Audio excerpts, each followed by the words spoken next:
السلام علیکم۔ ایمان خالص یوٹیوب چینل یہ ایک مکمل دینی چینل ہے اور ہم قطعاً اس سے کوئی کمائی نہیں کرتے، بلکہ دین پر کمائی حرام ہے۔ ہمارا چینل لائک اور سبسکرائب کرنے کے علاوہ شیئر کرنا نہ بھولیں۔ ان الحمد للہ نحمده ونستعینه من يهده الله فلا مضل له ومن يضلل فلا هادي له Recording in progress. واشهد ان لا اله الا الله وحده لا شريك له وان محمدا عبده ورسوله اما بعد اعوذ باللہ من الشیطان الرجیم اليوم اکملت لکم دینکم واتممت علیکم نعمتی ورضیت لکم الاسلام دینا۔ سورۃ المائدہ آیت نمبر 3 کا ایک قطعہ آپ کے سامنے تلاوت کیا ہے۔ یہ آیت اللہ کے نبی صلی اللہ علیہ وسلم پر خطبہ حجۃ الوداع کے موقع پر سن 10 ہجری میں یوم عرفہ کے روز نازل ہوئی، اور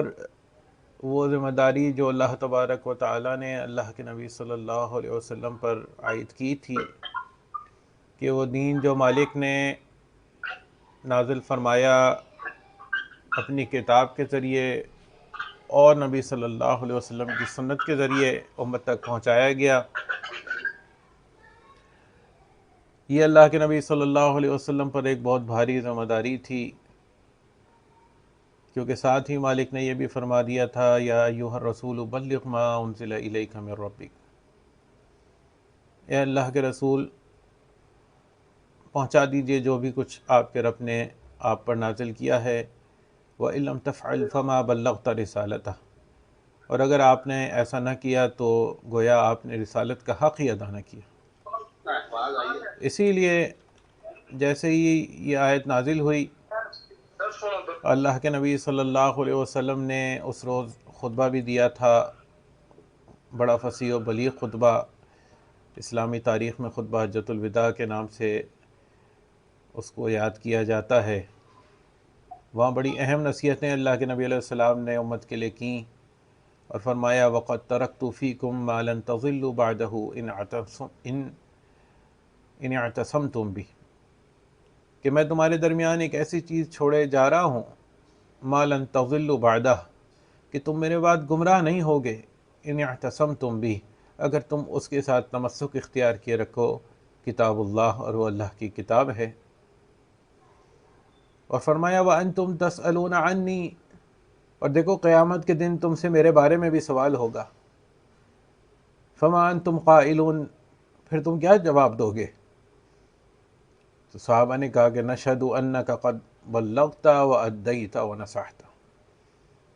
کہ اللہ کے نبی صلی اللہ علیہ وسلم بے شک ہم تو یہی گواہی دیں گے کہ آپ نے اللہ کا پیغام پہنچا دیا اور رسالت کا حق ادا کر دیا اور امت کی خیر خواہی میں کوئی کسر نہیں چھوڑی۔ صحابہ کا یہ جواب سننا تھا کہ اللہ کے نبی صلی اللہ علیہ وسلم نے اپنی شہادت کی انگلی آسمان کی طرف اٹھائی اور اس کے بعد لوگوں کی طرف جھکا کر فرمایا اللہم اشہد اللہم اشہد اللہم اشہد، 3 مرتبہ کہا کہ اللہ تعالیٰ تو گواہ رہنا ہے ان کے اس جواب پر۔ تو یہ ایک بہت باری ذمہ داری تھی جو اللہ کے نبی صلی اللہ علیہ وسلم اس دن عہدہ برا ہوئے، اور وہ دین جس کے نزول کا آغاز غار حرا کے اندر ہوا تھا، آج اس کا اتمام ہو گیا، اور اللہ کے نزدیک وہی ایک دین ہے، اس کے علاوہ کوئی دین نہیں۔ ان الدین عند اللہ الاسلام، اور وہ دین اسلام جو واحد الوجود دین ہے اللہ کے نزدیک، وہ کہاں موجود ہے؟ وہ کتاب اللہ میں موجود ہے، اور وہ سنت رسول صلی اللہ علیہ وسلم کے ذریعے محفوظ کیا گیا ہے، جو آج ہمارے پاس صحیح حدیث کی صورت میں موجود ہیں، اور رہتی دنیا تک کے لیے ہر وہ شخص جو اللہ سے بہترین حالت میں ملاقات کرنا چاہتا ہے، اس کے لیے مالک کا یہی حکم ہے کہ اتبعوا ما انزل الیکم من ربکم، پیروی کرو جو کچھ تمہارے رب کی طرف سے نازل کیا گیا ہے تمہارے اوپر، وَلَا تَتَّبِعُوا مِن دُونِهِ أَوْلِيَاءَ، اور اس کے علاوہ دوسرے رفیقوں کی پیروی نہ کرنا۔ یعنی 2 کام اگر تم واقعی اللہ سے بہترین حالت میں ملاقات کرنا چاہتے ہو تو ایک تو یہ کہ تمہیں اس کی اتباع کرنی ہے جو تمہارے رب کی طرف سے نازل ہوا ہے، کیونکہ دین نازل کیا گیا ہے، وہ انسانوں کی خواہشات کے اوپر چھوڑا نہیں گیا۔ اور دوسرا یہ کہ وَلَا تَتَّبِعُوا مِن دُونِهِ أَوْلِيَاءَ، تمہیں دیگر لوگوں کی پیروی نہیں کرنی ہے جو دین کے تمہیں وہ راستے دکھاتے ہیں جو منزل من اللہ دین کے اندر نہیں ہیں، جو قرآن کے اندر نہیں ہے، جو حدیث صحیحہ کے اندر نہیں ہے۔ لیکن مالک نے پھر یہ بھی شکوہ کیا کہ قلیلا ما تذکرون، بات یہ ہے کہ نصیحت تو تم کم ہی قبول کرتے ہو۔ اور سورۃ الانعام آیت نمبر 153 کے اندر تو اور وضاحت کے ساتھ بات بیان کر دی کہ وَإِنَّ هَذَا صِرَاطِي مُسْتَقِيمًا فَاتَّبِعُوهُ، یہ میرا سیدھا راستہ ہے، اسی کی تمہیں پیروی کرنی ہے، اسی پر تمہیں چلنا ہے۔ وَلَا تَتَّبِعُوا السُّبُلَ فَتَفَرَّقَ بِكُمْ عَنْ سَبِيلِهِ، اور دیگر راستوں کی پیروی نہیں کرنی۔ اگر تم ایسا کرو گے تو کیا ہوگا؟ فَتَفَرَّقَ بِكُمْ عَنْ سَبِيلِهِ، راستے سے تم گم ہو جاؤ گے، صراط مستقیم سے تم گم ہو جاؤ گے، اس شاہراہ کو تم چھوڑ بیٹھو گے، دیگر کسی ایسی شاہراہ پہ چڑھ جاؤ گے جس کی منزل جنت نہیں ہوگی۔ ذالکم وصاکم بہ لعلکم تتقون، ان سب باتوں کا اللہ تمہیں حکم دیتا ہے تاکہ تم کل اس کے عذاب سے بچ جاؤ۔ لیکن شیطان کو بھی اللہ تبارک و تعالیٰ نے مہلت دی ہے، وہ بھی مختلف صورتوں کے اندر ایسی امتوں کے پاس آتا ہے جو ہدایت کو اختیار کر چکی ہوتی ہیں اور آہستہ آہستہ ان کو گمراہی کی طرف لے جانے کی کوشش کرتا ہے۔ اور گمراہی کی انہی صورتوں میں سے ایک صورت مشرکین کی مشابہت بھی تھی، اسی لیے اللہ کے نبی صلی اللہ علیہ وسلم نے نہ صرف یہ کہ فتنوں کے دور میں اس بات کی پیشن گوئی بھی کی کہ لَتَتَّبِعُنَّ سُنَنَ مَنْ قَبْلَكُمْ شِبْرًا بِشِبْرٍ وَذِرَاعًا بِذِرَاعٍ، یقیناً تم اپنے سے پہلے لوگوں کی پیروی کرو گے اور اس انداز میں پیروی کرو گے کہ جیسے بالشت بالشت کے برابر ہوتا ہے اور ہاتھ ہاتھ کے برابر ہوتا ہے۔ حَتَّى لَوْ سَلَكُوا حُجْرَ ضَبٍّ لَسَلَكْتُمُوهُ، یہاں تک کہ اگر وہ گوہ کے بل میں داخل ہوئے ہوں گے تو تم بھی ان کی پیروی میں گوہ کے بل میں داخل ہوگے۔ صحابہ کہتے ہیں قلنا یا رسول اللہ الیہود والنصارى، کہتے ہیں ہم نے کہا یا رسول اللہ صلی اللہ علیہ وسلم کیا آپ کی مراد یہود و نصارہ ہیں؟ فرمایا فمن، اور کون ہو سکتا ہے؟ اور یہ متفق علیہ روایت ہے۔ اور اسی طرح صحیح بخاری کی دوسری روایت آتی ہے کہ لا تقوم الساعة حتى تأخذ امتی بأخذ القرون قبلها، کہ قیامت اس وقت تک قائم نہ ہوگی جب تک میری امت بھی پہلی امتوں کی چال پر نہ چلے۔ شبرم بشبر وذراعا بذراع، بالش بالشت اور ہاتھ بہاتھ۔ صحابہ کہتے ہیں کہ فقیل یا رسول اللہ، ہم نے کہا کہ اللہ کے رسول صلی اللہ علیہ وسلم کا فارس و روم، کیا آپ کی مراد فارسی اور رومی ہیں؟ فرمایا وَمَنَ النَّاسُ إِلَّا أُولَئِكَ، اس کے علاوہ اور کون میری مراد ہو سکتے ہیں؟ تو یعنی اہل کتاب اور غیر اہل کتاب ہر قسم کی مشرک امتوں کی تم پیروی کرو گے۔ اور اسی لیے اس گمراہی کے راستے کو روکنے کے لیے اللہ کے نبی صلی اللہ علیہ وسلم نے مشرکین کی ایک معمولی سی مشابہت کو بھی حرام قرار دیا۔ فرمایا من تشبہ بقوم فہو منہم، ایک قانون بتا دیا کہ جو بھی جس قوم کی مشابہت اختیار کرے گا وہ انہی میں سے ہے۔ یعنی وہ امور جو ان کے دینی امور ہیں یا وہ امور جن کے اوپر وہ درست راستے پر نہیں ہے، ایسا نہیں کہ اگر وہ سچ بولتے ہیں تو تم سچ نہیں بولو گی، کیونکہ سچ بولنے کا حکم تو اللہ دیتا ہے۔ یعنی ان کے وہ امور جو یا تو ان کے دینی امور ہیں یا ان کی پہچان بن چکے ہیں، تو ان امور کی پیروی سے منع کر دیا۔ بہت سی احادیث ہیں، بال کی مانگ نکالنے تک، بالوں کو رنگنے کا معاملہ ہو یا دیگر کئی معاملات ہوں، صلاح پڑھنے کا معاملہ ہو، ہر معاملے میں اللہ کے نبی علیہ السلام نے کہا ہے کہ مخالفت کرنی ہے تمہیں مشرکین کی، تاکہ یہ وقت تمہارے اوپر نہ آئے جو گمراہ قوموں کے اوپر آتا رہا ہے۔ اسی حوالے سے یہ بھی ایک معاملہ ہے جو آج زیر بحث ہے کہ اللہ کے نبی صلی اللہ علیہ وسلم جو دین ہمیں دے کر گئے اس میں دو ہی عیدیں تھیں، جیسا سنن نسائی کتاب صلاۃ العیدین کی روایت میں آتا ہے کہ انس بن مالک رضی اللہ عنہ فرماتے ہیں کہ کان لأہل الجاہلیت یومان فی کل سنۃ یلعبون فیہما، کہ اہل جاہلیت کے 2 دن ایسے تھے کہ جن میں وہ اسی طرح کھیل کود کیا کرتے تھے. تو فلما قدم النبی صلی اللہ علیہ وسلم المدینہ، تو جب نبی صلی اللہ علیہ وسلم مدینہ تشریف لائے، قال، تو کہا، کان لکم یومان تلعبون فیہما، تمہارے پاس 2 دن تھے سال کے اندر جس میں تم یہ کھیل کود کیا کرتے تھے. وقد ابدلکم اللہ بہما خیرا منہما، تو اللہ نے اس سے بہتر 2 دن اب تمہیں عطا کر دیے ہیں، یوم الفطر و یوم الاضحیٰ، عید الفطر کا دن ہے، عید الاضحیٰ. 2 عیدیں ہیں جو اللہ کے نبی صلی اللہ علیہ وسلم نہ صرف یہ کہ حکم دے کر گئے اور ساری زندگی اسی کے اوپر عمل بھی کیا. اس کے علاوہ کوئی ایسی عید نہیں ہے جو اللہ کے نبی صلی اللہ علیہ وسلم نے اس امت کو دی ہو. لیکن آج ہم دیکھتے ہیں، یہ کل 12 ربیع الاول کا دن پاکستان میں گزرا کہ ایک تیسری عید منائی گئی جو اللہ کے نبی صلی اللہ علیہ وسلم ہمیں دے کر نہیں گئے، اور وہ عید اللہ کے نبی علیہ السلام کے عید میلاد کے طور پہ منائی گئی، یعنی ان کی پیدائش کا دن. اور یہ خالصاً مشرکین کا طریقہ ہے کہ وہ پیدائش کے دن مناتے ہیں سالہ سال، نہ یہ کہ عام لوگوں کے، بلکہ جو ان کے خاص لوگ ہوتے ہیں، جو ان کے مذہبی اکابرین یا جو ان کے انبیاء ہیں، ان کے دن تو پوری دھوم دھام سے عید کی صورت میں مناتے ہیں.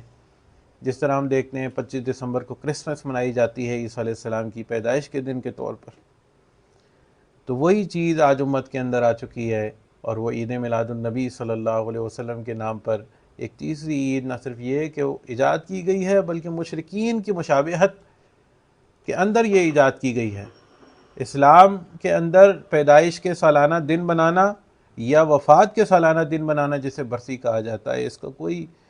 تصور نہیں ہے. لیکن یہ ہے کہ آج یہ کام پورے زور و شور کے ساتھ کیا بھی جا رہا ہے، اس کو دین کا باقاعدہ حصہ بنایا گیا ہے، بلکہ اس کے فضائل اور نہ منانے والوں کے بارے میں تو کہا جاتا ہے کہ آج ابلیس کے سوا سب خوشیاں منا رہے ہیں. استغفر اللہ. حالانکہ اگر ہم حقائق کی طرف جائیں تو کسی مستند حدیث سے نہ نبی صلی اللہ علیہ وسلم کی اپنی زبان سے اتنی اہم حقیقت ہے نبی صلی اللہ علیہ وسلم کی پیدائش، لیکن اللہ کے نبی علیہ السلام نے کبھی اپنی پیدائش کی تاریخ نہیں بتائی. بعد میں کتب تاریخ کے اندر اس کے اوپر کچھ گفتگو ملتی ہے، لیکن کوئی ایک ایسی تاریخ نہیں ہے جس کے اوپر لوگ متفق ہوں کہ یہ اللہ کے نبی صلی اللہ علیہ وسلم کی پیدائش کی تاریخ ہے. کہیں 8 ربیع الاول ملتی ہے، کہیں 9 ربیع الاول ملتی ہے، کہیں 12 ربیع الاول بھی ملتی ہے. اور بالخصوص جو لوگ آج عید میلاد النبی کو بڑے زور و شور سے مناتے ہیں، بڑے ذوق و شوق سے مناتے ہیں، ان کے اپنے اکابرین، احمد رضا خان صاحب جو فتاوی رضویہ میں وہ 8 ربیع الاول کی تاریخ بھی لکھتے ہیں، اور یہاں تک کہ غنیت الطالبین کے اندر عبد القادر جیلانی 10 محرم الحرام کی تاریخ لکھتے ہیں. اور عبد القادر جیلانی ان کے نزدیک کس اہمیت کے حامل ہیں اور ان کے کیا فضائل ہیں، ملفوظات کے اندر آپ پڑھ سکتے ہیں کہ احمد رضا خان صاحب لکھتے ہیں کہ یہ پیران پیر ہیں، ان سے کوئی چیز پوشیدہ نہیں ہے، اور ان کی آنکھ ہر وقت لوح محفوظ پر لگی رہتی ہے. تو ان کے مطابق تو ان کی آنکھ دھوکہ بھی نہیں کھا سکتی، وہ خبر ہی ڈائریکٹ لوح محفوظ سے لے کر آتے ہیں، اور وہ بتاتے ہیں 10 محرم الحرام نبی صلی اللہ علیہ وسلم کی پیدائش کی تاریخ. لیکن یہی بات ہے کہ خلاف شرع امر ہے، مشرکین کی مشابہت ہے، اللہ کے نبی علیہ السلام کی مخالفت ہے. لیکن اب یہاں بغیر کسی دلیل کے ایک بات پر اتفاق ہو گیا کہ 12 ربیع الاول ہی نبی صلی اللہ علیہ وسلم کی پیدائش کی تاریخ ہے، اور یہ اتفاق بھی چند دہائیاں قبل ہوا. اس سے پہلے یہ 12 ربیع الاول کا دن ہمارے یہاں بھی 12 وفات کے نام سے جانا جاتا تھا. اور وہ حقیقت جس پر اتفاق ہے وہ یہ ہے کہ نبی صلی اللہ علیہ وسلم کی پیدائش کی تاریخ تو نہیں، البتہ وفات کی تاریخ 12 ربیع الاول ہے. اور وہ کیسی قوم ہوگی جو اللہ کے نبی صلی اللہ علیہ وسلم کی وفات کے اوپر جشن مناتی ہے. آپ یہ دیکھیے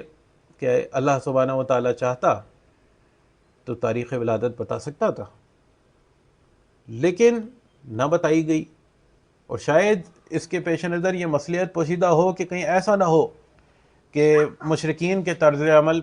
کی پیروی کرتے ہوئے اگر تاریخ پیدائش بتا دی جائے تو کہیں نبی صلی اللہ علیہ وسلم کی پیدائش کا دن نہ منایا جانے لگے۔ اور آپ دیکھیے کہ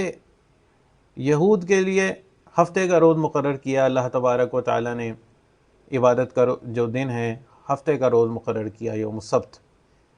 اور نصارہ کے لیے جو عبادت کا دن تھا وہ اتوار کا دن تھا۔ تو اس ترتیب کے حساب سے چلیں تو پیر کا دن، چونکہ ایک چیز ہے جو صحیح حدیث میں آتی ہے کہ نبی صلی اللہ علیہ وسلم کی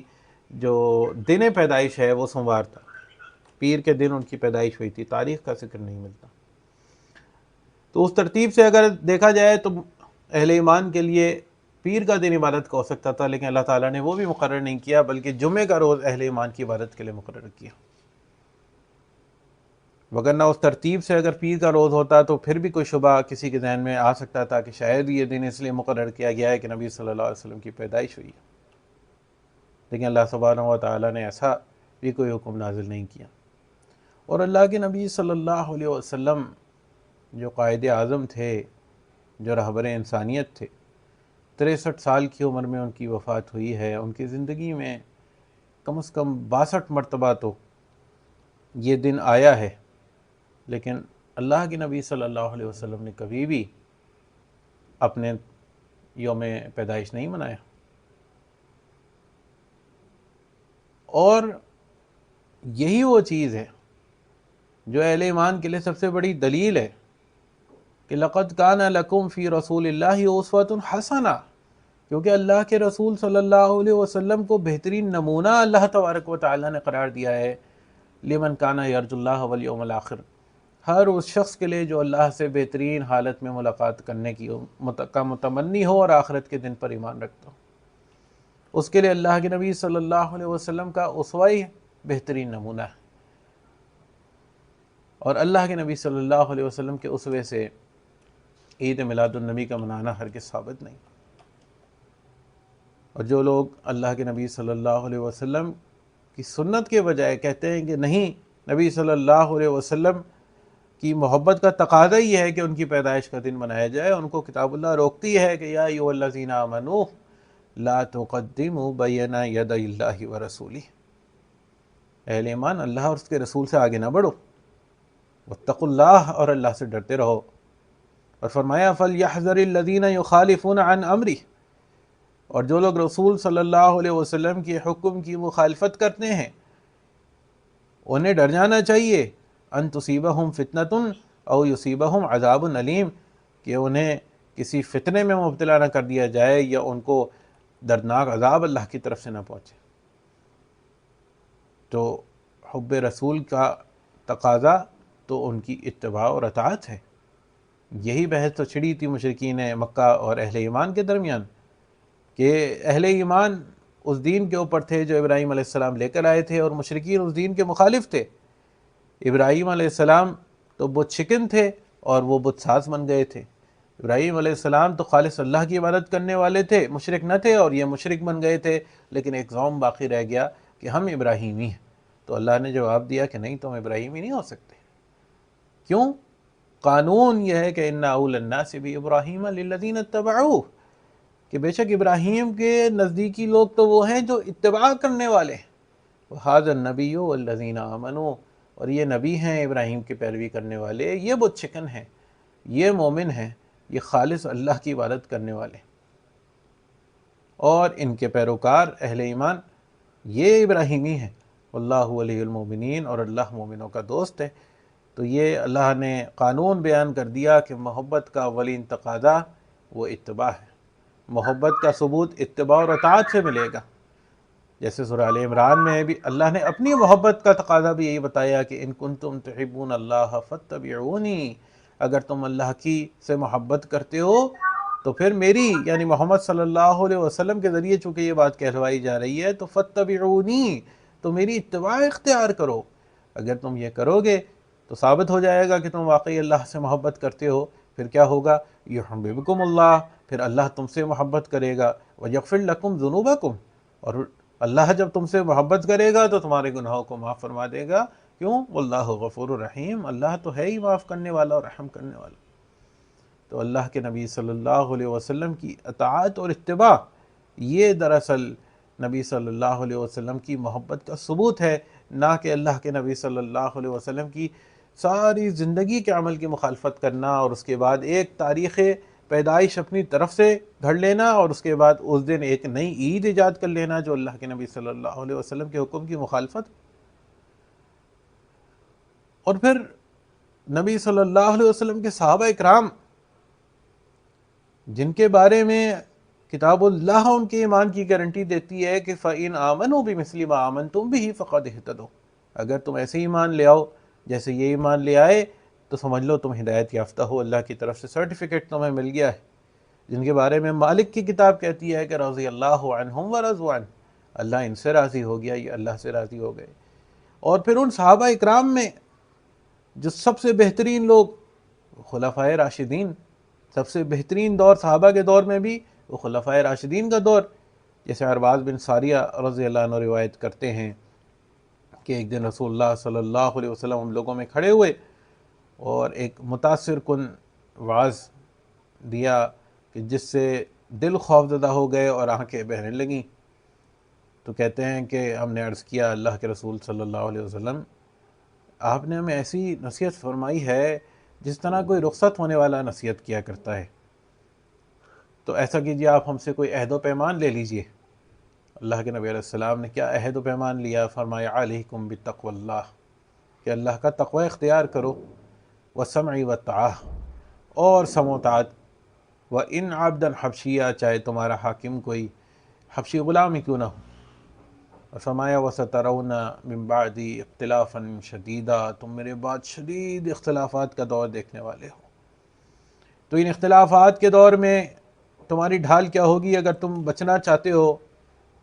ہدایت کے رستے پر قائم رہنا چاہتے ہو؟ فرمایا فَعَلَيْكُمْ بِسُنَّتِي، تو میری سنت کے اوپر رہنا، وَسُنَّتِ الْخُلَفَاءِ الرَّاشِدِينَ الْمَهْدِيِّينَ، اور میرے ہدایت یافتہ خلفائے راشدین کے طریقے کو اختیار کرنا. عَضُّوا عَلَيْهَا بِالنَّوَاجِذ، داڑھوں کے ساتھ انہیں مضبوطی سے پکڑ لینا. وَإِيَّاكُمْ وَالْأُمُورَ الْمُحْدَثَاتِ، اور میں تمہیں جس چیز سے بچنے کی تلقین کرتا ہوں وہ محدثات ہیں، نئے نئے کاموں کو دین کے اندر ایجاد کر لینا. کیوں؟ فَإِنَّ كُلَّ بِدْعَةٍ ضَلَالَةٍ، کیونکہ ہر بدعت گمراہی ہے. اور یہ حسن درجے کی روایت ہے. تو صحابہ اکرام میں بھی جو بہترین لوگ وہ خلفائے راشدین تھے. 63 سال اللہ کے نبی صلی اللہ علیہ وسلم کی زندگی کے ساری انسانیت کے سامنے ہے، قرآن و سنت کے اندر محفوظ کر دیے گئے. کہیں آپ کو عید میلاد النبی کا کوئی ذکر بھی نہیں ملے گا، حتیٰ کہ نبی علیہ السلام کی ولادت کی دن کی کوئی حتمی کی کوئی تاریخ نہیں ملے گی. اور اس کے بعد 30 سال خلفائے راشدین کا دور ہے. اس کی بھی نبی علیہ السلام نے زندگی میں پیشن گوئی کر دی تھی کہ خلافت 30 سال تک رہے گی. پہلے ابو بکر صدیق رضی اللہ عنہ کا دور آیا. اللہ کے نبی علیہ السلام نے زندگی میں جنت کی بشارت دی ہے. اور محبت اللہ کے نبی صلی اللہ علیہ وسلم کی سب سے پہلے تصدیق کرنے والے صحابی ہیں. اللہ کے نبی علیہ السلام نے کہا کہ میں نے سب کا احسان چکا دیا سوائے ابو بکر کے، اور میری قوم نے جب میرا انکار کیا تو اس نے میری تصدیق کی. اللہ کے نبی علیہ السلام کے قریبی دوست ہیں، نبی علیہ السلام کے سسر ہیں، اور ان کی محبت کا کیا معاملہ ہے کہ عمر بن عاص رضی اللہ عنہ سے مروی روایت کے اندر آتا ہے، کہتے ہیں میں نے پوچھا ای الناس احب الیک، اللہ کے نبی علیہ السلام آپ کو کون سب سے زیادہ انسانوں میں محبوب ہے؟ فرمایا عائشہ. کہا عائشہ؟ فرمایا فقلت من الرجال، میں نے کہا کہ نہیں میں مردوں کے بارے میں پوچھنا چاہتا ہوں. تو کہتے ہیں انہوں نے کہا ابوہا، ان کے والد. اسی طرح ابو سعید خدری رضی اللہ عنہ سے مروی روایت ہے کہ ایک روز نبی صلی اللہ علیہ وسلم ممبر پر کھڑے ہوئے اور کہا کہ اللہ نے ایک بندے کو اختیار دیا کہ اگر وہ دنیا کی ظاہری رونق میں سے جو چاہے تو اللہ اسے عطا کرے گا، یا پھر وہ ان نعمتوں کو پسند کر لے جو مالک کے پاس ہیں. تو اس بندے نے ان نعمتوں کو پسند کر لیا جو مالک کے پاس ہیں. نبی علیہ السلام کا یہ کہنا تھا کہ ابو بکر رضی اللہ عنہ رو پڑے اور کہنے لگے فدا کا امی و ابی، میرے ماں باپ آپ پر قربان ہوں. تو صحابہ کہتے ہیں ہمیں بڑا تعجب ہوا کہ اس بوڑھے کو دیکھو کہ کہ رسول اللہ صلی اللہ علیہ وسلم تو ایک بندے کے متعلق خبر دے رہے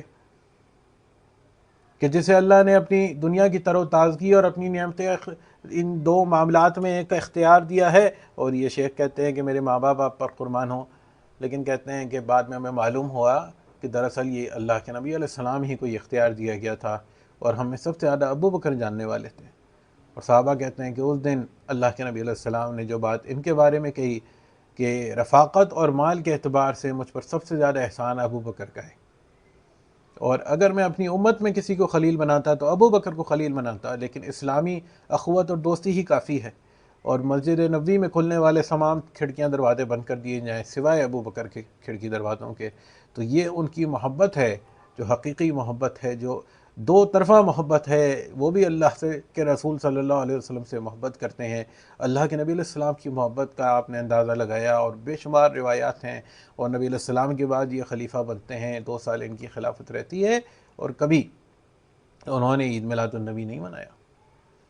اس کے بعد اب عمر بن خطاب رضی اللہ عنہ ہیں، عشرہ مبشرہ میں ہیں، زندگی میں ان کو شہادت اور جنت کی خوشخبری اللہ کے نبی علیہ السلام نے دی اور کئی مواقع پر دی ہے۔ اور پھر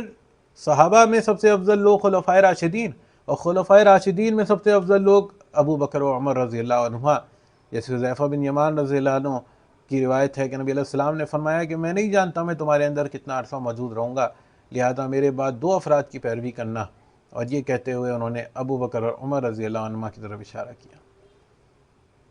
اور رسول اللہ صلی اللہ علیہ وسلم سے ان کی محبت کیا ہے؟ عبداللہ بن حشام رضی اللہ عنہ سے روایت ہے، کہتے ہیں کہ ہم نبی صلی اللہ علیہ وسلم کے ہمراہ تھے، اور نبی علیہ السلام نے عمر بن خطاب رضی اللہ عنہ کا ہاتھ پکڑا ہوا تھا، تو عمر بن خطاب رضی اللہ عنہ نے کہا کہ آپ میری جان کے علاوہ مجھے ہر چیز سے زیادہ محبوب ہیں۔ تو نبی علیہ السلام نے کہا نہیں نہیں، مجھے اس ذات کی قسم جس کے ہاتھ میں میری جان ہے، یہ تمہارا ایمان اس وقت تک مکمل نہیں ہو سکتا جب تک میری ذات تمہیں اپنی جان سے بھی زیادہ عزیز نہ ہو جائے۔ تو نبی علیہ السلام کا یہ کہنا تھا، تو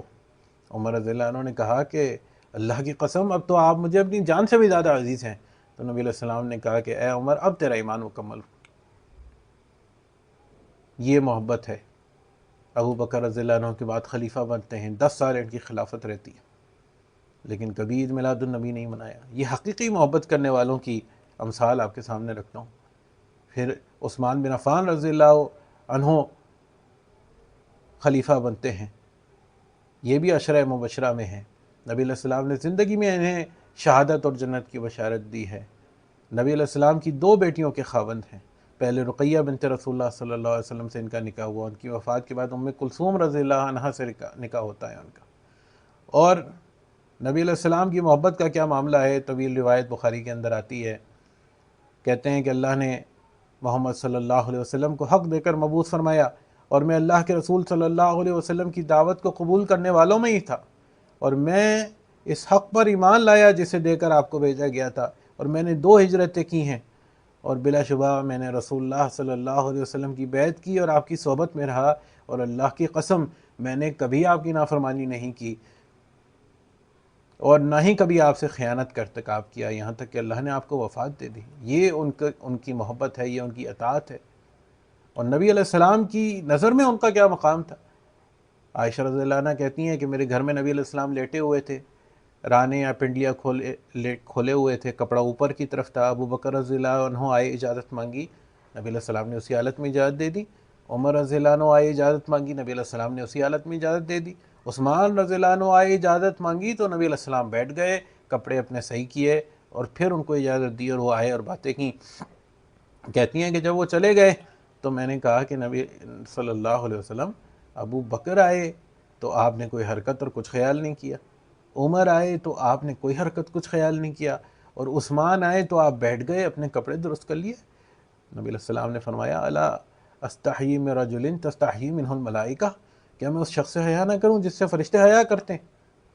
12 سال دور خلافت ان کا رہا ہے، اور وہ کیا کہتے ہیں کہ اللہ کے نبی علیہ السلام کی نہ کبھی نافرمانی کی ہے، نہ کبھی میں نے خیانت کی ہے، اور کبھی عید میلاد النبی نہیں منایا۔ علی بن طالب رضی اللہ عنہ 4تھے خلیفہ راشد، اللہ کے نبی علیہ السلام کے داماد ہیں، اہل بیت میں سے ہیں، اور خیبر کے دن جس روز خیبر فتح ہوا ہے اس سے ایک رات پہلے اللہ کے نبی علیہ السلام کہتے ہیں لَأُعْطِيَنَّ رَائِيَةَ أَوْ لَيَأْخُذَنَّ رَائِيَةَ غَدًا، میں کل ایک ایسے شخص کو، ایسا شخص مجھ سے کل جھنڈا لے گا یحبہ اللہ و رسولہ، جس سے اللہ اور اس کے رسول کو محبت ہے، او قال یحب اللہ و رسولہ، یا پھر یہ کہا کہ وہ اللہ اور اس کے رسول سے محبت کرتا ہے، یفتح اللہ علیہ، اور اللہ اس کے ہاتھوں پہ فتح نصیب کرے گا۔ ابو ہریرہ رضی اللہ عنہ کہتے ہیں مجھے زندگی میں کبھی عمارت کی خواہش نہیں ہوئی، لیکن جس رات اللہ کے نبی علیہ السلام نے یہ بات کہی ہے تو میرے دل میں اس رات یہ خیال آیا کہ کاش یہ جھنڈا کل مجھے ملے۔ اور پھر علی رضی اللہ عنہ آئے تو نبی علیہ السلام نے ان کو یہ جھنڈا دیا ہے۔ یہ وہ شخص ہیں جن کے بارے میں اللہ کے نبی علیہ السلام کہہ رہے ہیں کہ یحب اللہ و رسولہ، یحب اللہ و رسولہ، وہ اللہ اور اس کے رسول سے محبت کرتا ہے، اللہ اور اس کا رسول اس سے محبت کرتا ہے۔ دور خلافت کم و بیش 6 سال کا ملا ہے، کبھی اللہ کے نبی صلی اللہ علیہ وسلم کا جشن عید میلاد النبی نہیں منایا۔ یہ وہ لوگ ہیں جن کی محبت کے گواہ اللہ کے نبی علیہ السلام ہیں، اللہ خود ان کی محبت کا گواہ ہے۔ تو یہ اللہ کے نبی علیہ السلام سے سب سے زیادہ محبت کرنے والے ہیں، اور آج یہ بات کہی جاتی ہے کہ جہاں میں سوائے ابلیس کے سب خوشیاں منا رہے ہیں۔ اور یہاں تک کہ آخری صحابی ابو الطفیل عامر بن واصلہ رضی اللہ عنہ، جو آخری صحابہ اکرام میں وفات پانے والے صحابی ہیں، اور 110 ہجری میں وفات ہوئی ہے، پورا صحابہ کا دور 110 ہجری میں جا کے مکمل ہوتا ہے۔ کبھی اس بات کا کوئی تصور بھی نہیں ہے کہ اللہ کے نبی علیہ السلام کی پیدائش کا دن منانا ان سے محبت کرنے کا تقاضا ہے۔ اور پھر صحابہ کے بعد جو 2 ادوار، کیونکہ نبی علیہ السلام نے جو بات کہی تھی، عبداللہ بن مسعود رضی اللہ عنہ سے مروی روایت میں جو بات آتی ہے کہ خیر الناس قرنی ثم الذین یلونہم ثم الذین یلونہم، کہ بہترین لوگ میرے دور کے لوگ ہیں، پھر جو ان سے ملے ہوئے یعنی تابعین، ثم الذین یلونہم، اور پھر جو ان سے ملے ہوئے یعنی کہ تبع تابعین۔ تو ان خیر القرون کے اندر کہیں آپ کو اس بات کا کوئی تصور نہیں ملے گا کہ 12 ربیع الاول کے دن صحابہ اکرام علیہم الرضوان، تابعین یا تبع تابعین علیہم الرحمہ نے کبھی عید میلاد النبی منایا ہو۔ لیکن اس کے بعد 7ویں صدی ہجری میں جا کر یہ کام پہلی مرتبہ شروع کیا گیا، اور ناخلف و رسا کی طرف سے، جن کے بارے میں نبی علیہ السلام نے پہلے سے پیشن گوئی بھی کی تھی۔ عبداللہ بن مسعود رضی اللہ عنہ سے مروی روایت میں آتا ہے کہ نبی علیہ السلام نے فرمایا ما من نبی بعثہ اللہ فی امت قبلی الا کان لہ من امتہ حواریون و اصحاب، اللہ نے مجھ سے پہلے کسی امت میں جتنے بھی نبی بھیجے ہیں ان کی امت میں ان کے کچھ حواری اور ساتھی ہوتے ہیں، یاخذون بسنتہ و یقتدون بامرہ، جو ان کی سنت پر چلتے ہیں اور ان کے حکم کی اتباع کرتے ہیں۔ اور فرمایا ثم انہا تخلف من بعدہم خلوف،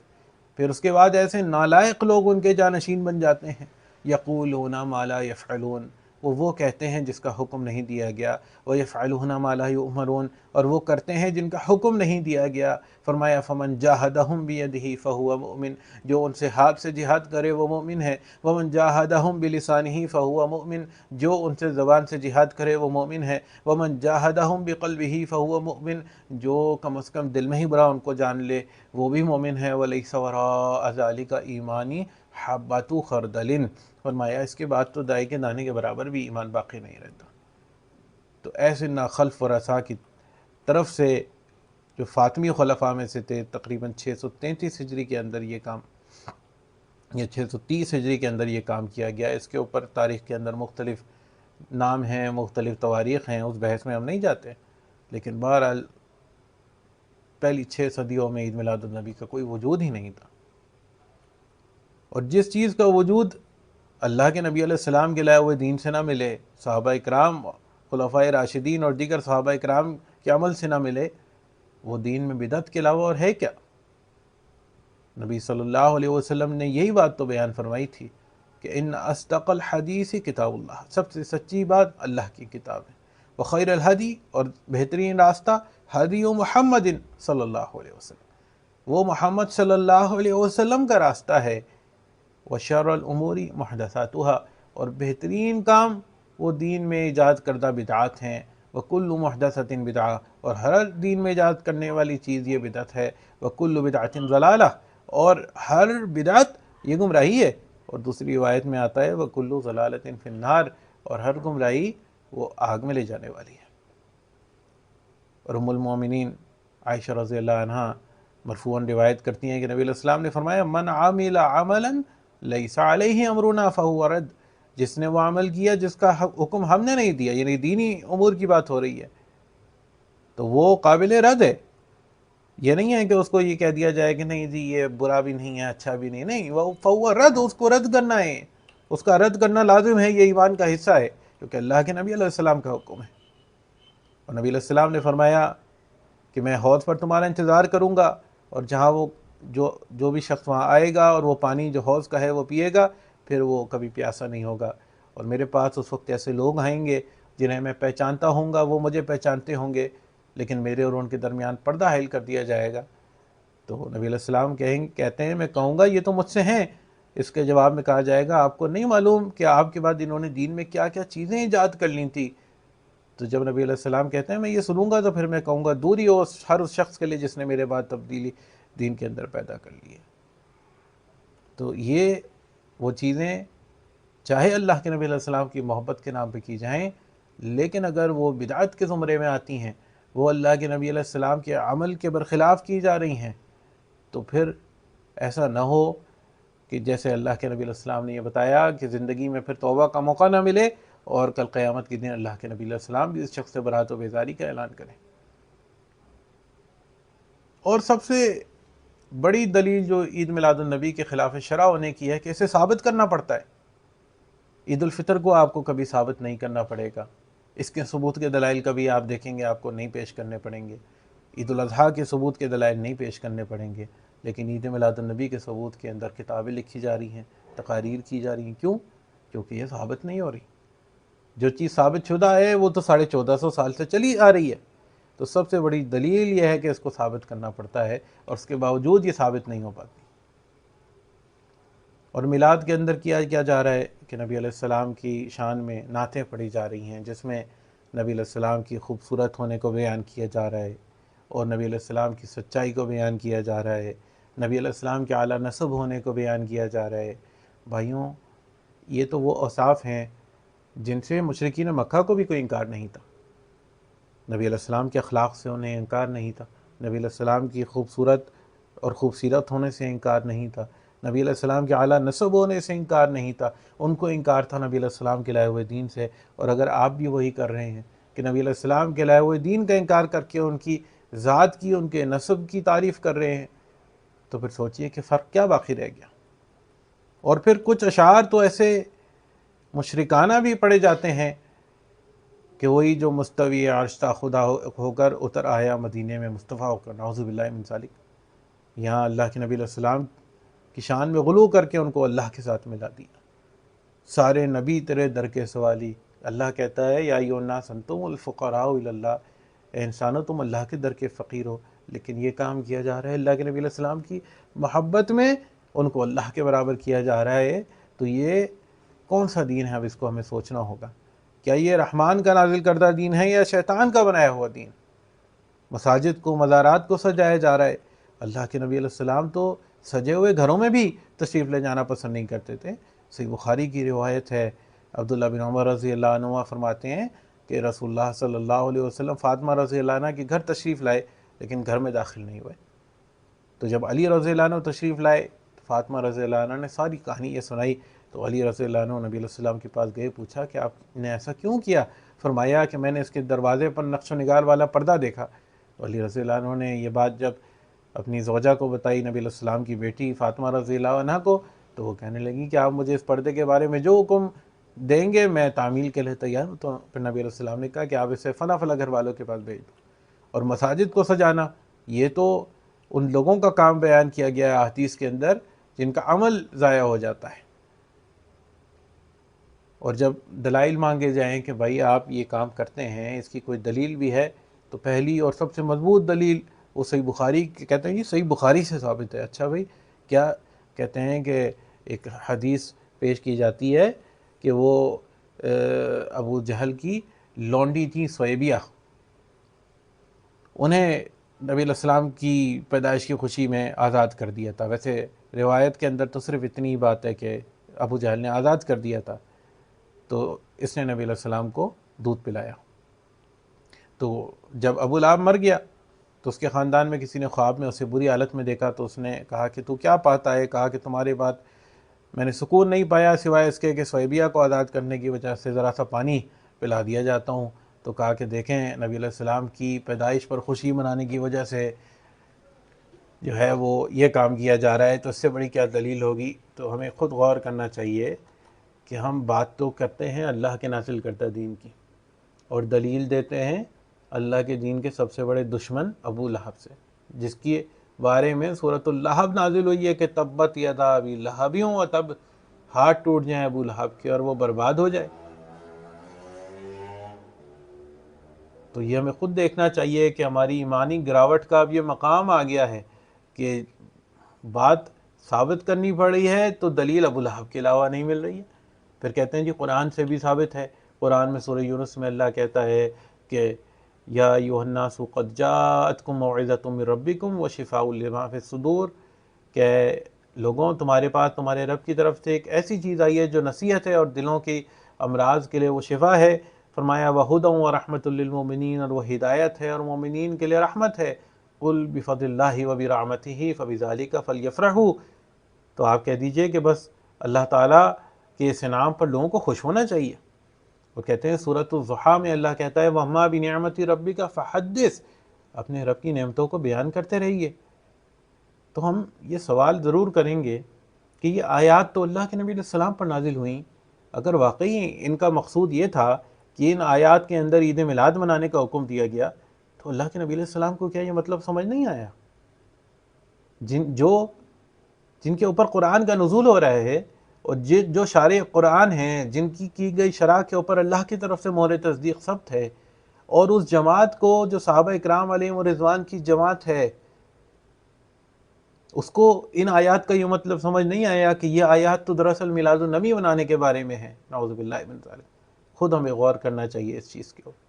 اور اللہ کی نعمتوں کا شکر کیا ہمیں ہر روز اٹھتے بیٹھتے اور لیٹتے اور صبح اور شام اور ہر صلاح میں اور دن کے ہر وقت میں کرنا چاہیے، یا اس کے لیے سال کا ایک دن مخصوص ہے کہ صرف 12 ربیع الاول والے دن ہم اللہ کی نعمتوں کا ذکر کریں گے اور باقی سال کے 364 دن ہم بغیر ذکر کے بغیر شکر کیے گزاریں گے؟ تو ہمیں غور کرنا چاہیے کہ جو دلائل ہم پیش کر رہے ہیں کہیں ایسا تو نہیں کہ وہ اللہ کے نبی علیہ السلام کے اپنے اسوے اور صحابہ اکرام کے اپنے فہم کے متضاد ہوں۔ پھر ایک روایت پیش کرتے ہیں کہ نبی صلی اللہ علیہ وسلم سوموار کے روز صوم رکھا کرتے تھے۔ پوچھا تو کہا کہ اس روز میں پیدا ہوا اور اسی روز مجھے رسالت عطا کی گئی۔ پہلی چیز تو آپ یہ دیکھیے کہ سالانہ دن منانا یہ مشرکین کا طریقہ کار ہے، اور کسی نعمت کے ملنے پر شکر گزاری بجا لانا یہ اہل ایمان کا طریقہ کار ہے۔ اللہ کے نبی علیہ السلام کی اگر آپ اس بات کو لیتے بھی ہیں، جو کہ تمام صحابہ نے اس چیز کو نہیں لیا، اس سے یہ بات سامنے بھی آتی ہے کہ اللہ کے نبی علیہ السلام کے ساتھ یہ عمل مخصوص تھا، لیکن لیا جا سکتا ہے، تو آپ یہ کام کیجئے کہ سوموار والے دن صوم رکھیے اور اس کے ساتھ جمعرات والے دن بھی صوم رکھیے، کیونکہ اس بارے میں دو وجوہات نبی علیہ السلام نے بیان کی ہیں۔ پہلی بات کہ میں اس دن پیدا ہوا اور مجھے رسالت بھی عطا کی گئی، پہلی چیز تو یہ صرف پیدائش کے معاملہ میں نہیں تھا۔ دوسری کہا کہ پیر اور جمعرات کے روز اللہ کے سامنے اعمال نامے پیش ہوتے ہیں، میں چاہتا ہوں اس دن حالت صوم میں ہوں۔ اور صوم تو اس بات کی دلیل ہے کہ اللہ کے نبی علیہ السلام نے اس روز عید نہیں منائی، کیونکہ عید والے دن تو صوم رکھنا ہی حرام ہے۔ عید الاضحیٰ والے دن صوم نہیں رکھا جا سکتا کیونکہ وہ عید کا دن ہے، کھانے پینے کا دن ہے۔ عید الاضحیٰ والے دن صوم نہیں رکھا جا سکتا کیونکہ وہ عید کا دن ہے۔ تو اگر اللہ کے نبی علیہ السلام اپنی پیدائش کی تاریخ تو بتائی نہیں گئی، اگر اس دن صوم رکھتے تھے تو یہی اس بات کی دلیل ہے کہ عید میلاد النبی منانا نہ صرف یہ کہ نبی علیہ السلام سے ثابت نہیں بلکہ ان کے امر کا انکار ہے۔ کیوں؟ کیونکہ انہوں نے صوم رکھ کے یہ بتا دیا کہ اس دن عید نہیں منائی جا سکتی، کیونکہ صوم والے دن عید نہیں منائی جاتی۔ اور پھر جتنے بھی دلائل پیش کیے جاتے ہیں سارے تضادات سے بھرپور ہیں۔ جب کہا جائے کہ جی عید میلاد النبی کہاں سے آئی، تو کہتے ہیں جی قرآن و حدیث سے ثابت ہے۔ دیکھیں جی یہ آیات، چند ایک اور بھی آیات پیش کی جاتی ہیں جو بالکل ان کی موافقت نہیں کرتی، لیکن بہرحال پیش کر دی جاتی ہیں۔ کہتے ہیں جی قرآن و حدیث سے ثابت ہے۔ اور جب کہا جائے کہ بھائی خیر القرون میں تو اس کا کوئی رواج ہی نہیں تھا، یہ تو بات کی ایجاد ہے، پھر کہتے ہیں ہاں یہ بات کی ایجاد ہے لیکن یہ بدعت حسنہ ہے۔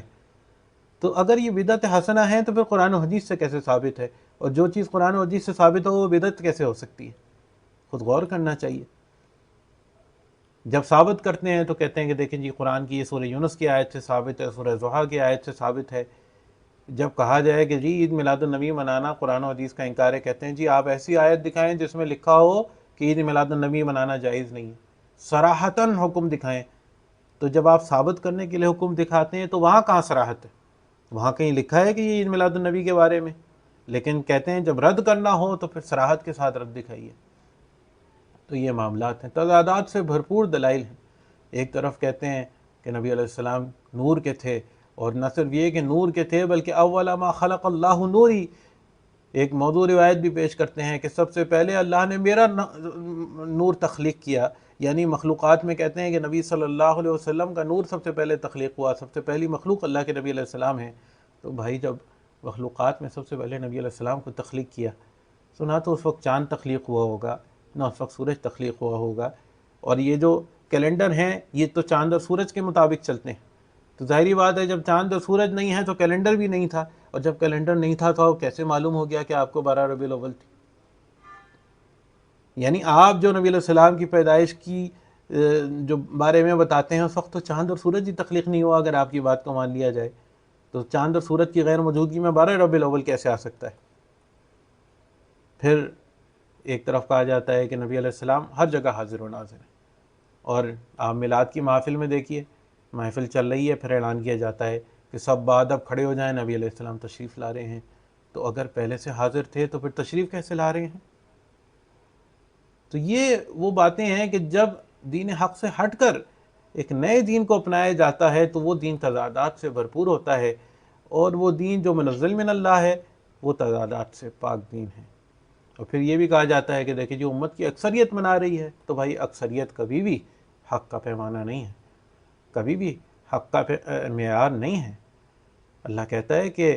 پاک اور ناپاک یہ ایک جیسے نہیں ہو سکتے، ولو اعجبت کا کثرت الخبیث، چاہے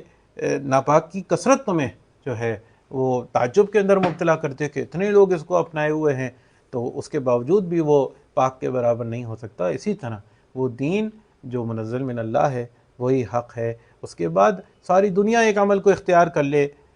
کسی بھی دلیل کی بنیاد پر، اگر وہ دلیل قرآن و سنت سے ثابت شدہ نہ ہو تو پھر وہ ساری دنیا کا بھی اس کو اپنا لینا یہ حق کا پیمانہ نہیں ہے۔ حق کا پیمانہ کیا ہے؟ اللہ نے اپنی کتاب میں بیان کر دیا، لَقَدْ كَانَ لَكُمْ فِي رَسُولِ اللَّهِ أُسْوَةٌ حَسَنَةٌ، تمہارے لیے اللہ کے رسول صلی اللہ علیہ وسلم کی زندگی میں بہترین نمونہ ہے، لِمَنْ كَانَ يَرْجُو اللَّهَ وَالْيَوْمَ الْآخِرَ، ہر اس شخص کے لیے جو اللہ سے ملنے کا امیدوار ہو، آخرت پر ایمان رکھتا ہو، وَذَكَرَ اللَّهَ كَثِيرًا، اور اللہ کا ذکر کثرت سے کرتا ہو۔ اللہ کے نبی علیہ السلام کے اسوے سے ہمیں 2 عیدیں ملتی ہیں، اور ہم اگر ان دو عیدوں کو چھوڑ کر ایک تیسری عید مناتے ہیں تو پھر اللہ کے نبی علیہ السلام کی مخالفت کرتے ہیں، صحابہ اکرام کی مخالفت کرتے ہیں، خلفائے راشدین کی مخالفت کرتے ہیں۔ اور اللہ اپنی کتاب میں بیان فرماتا ہے وَمَن يُشَاقِقِ الرَّسُولَ مِن بَعْدِ مَا تَبَيَّنَ لَهُ الْهُدَىٰ، جو رسول کی مخالفت کرتا ہے صلی اللہ علیہ وسلم، من بعد اس کے بعد کے، ما تبین لہ الہدا، اس کے سامنے راستہ واضح ہو گیا ہے، وہ یہ جان چکا ہے کہ یہ رسول کا راستہ نہیں ہے، پھر بھی رسول کی مخالفت کرتا ہے، وَيَتَّبِعْ غَيْرَ سَبِيلِ الْمُؤْمِنِينَ، اور پھر ایسے راستے کی پیروی کرتا ہے جو مومنوں کا راستہ نہیں ہے۔ یعنی عید میلاد النبی منانا مومنوں کا راستہ نہیں ہے، صحابہ اکرام کا راستہ نہیں ہے، خلفائے راشدین کا راستہ نہیں ہے، تابعین کا راستہ نہیں ہے، تبع تابعین کا راستہ نہیں ہے، اور پھر بھی اس راستے کی پیروی کرتا ہے۔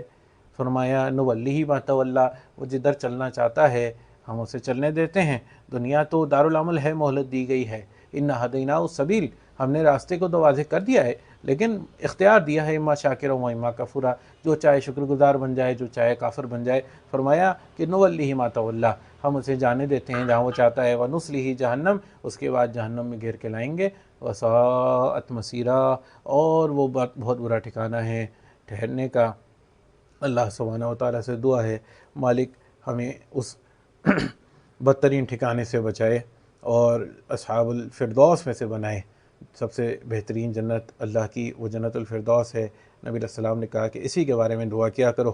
اور ظاہری بات ہے کہ جو اللہ سے بہترین حالت میں ملاقات کرنا چاہتا ہے وہ بدعات سے دور رہنے والا ہوتا ہے، وہ اس دین کی پیروی کرنے والا ہوتا ہے جو اللہ نے نازل کیا ہے، جو اللہ کے نبی صلی اللہ علیہ وسلم نے جس پر عمل کر کے دکھایا ہے، اور وہی دین دراصل نجات کی طرف لے جانے والا ہے۔ اور ایسے لوگ جو یہ کام تو نہیں کر رہے، کہ ایسے لوگ ہیں کہتے ہیں عید میلاد النبی نہیں منانا چاہیے، لیکن اس روز پھر جب شیرینیاں تقسیم ہوتی ہے تو لے لیتے ہیں کہ پڑوسی ناراض ہو جائے گا، دوست ناراض ہو جائے گا۔ ان کو اس بات سے ڈرنا چاہیے کہ کہیں اللہ ناراض نہ ہو جائے۔ پڑوسی ناراض ہو جائے تو جہنمی نہیں بنتا انسان، دوست ناراض ہو جائے تو جہنمی نہیں بنتا، اللہ ناراض ہو جائے تو جہنم میں ڈال دیتا ہے۔ اس چیز سے ہمیں ڈرنا چاہیے، مشرکین کی مخالفت کھل کر ہونی چاہیے، اور اپنے آپ کو دھوکے میں نہ مبتلا کرنا چاہیے۔ کچھ لوگ کہتے ہیں جی ہم نے تو اس لیے لے لیا، وہ نیاز نہیں دیتے۔ جب وہ نیاز نہیں دیتے تو صرف 12 ربیع الاول والے دن بنا کے کیوں تقسیم کرتے ہیں؟ صرف 10 محرم کے روز بنا کے کیوں تقسیم کرتے ہیں؟ تو من تشبہ بقوم فہو منہم، یہ تو شریعت کا قانون ہے کہ جو جس قوم کے ساتھ مشابہت کرے گا وہ انہی میں سے ہے۔ تو اس طرح کے ہیلے بہانوں سے ہمیں نہیں بچنا، ان کا شکار نہیں ہونا چاہیے۔ یہ ہم اپنے آپ کو دھوکہ دے سکتے ہیں، اپنے بھائی کو دھوکہ دے سکتے ہیں، اللہ کو دھوکہ نہیں دے سکتے۔ اللہ سبحانہ و تعالی ہمیں آخرت کی بد انجامی سے بچائے اور بہترین انجام کا عامل بنائے۔ سبحانک اللہم و بحمدک، اشہد ان لا الہ الا انت، استغفرک و اتوب الیک۔ مزید دینی معلومات، قرآن و حدیث پر مبنی حقیقی دعوت جاننے اور سوال و جواب کے لیے ویب سائٹ www.therealislam.net کو لازمی وزٹ کریں۔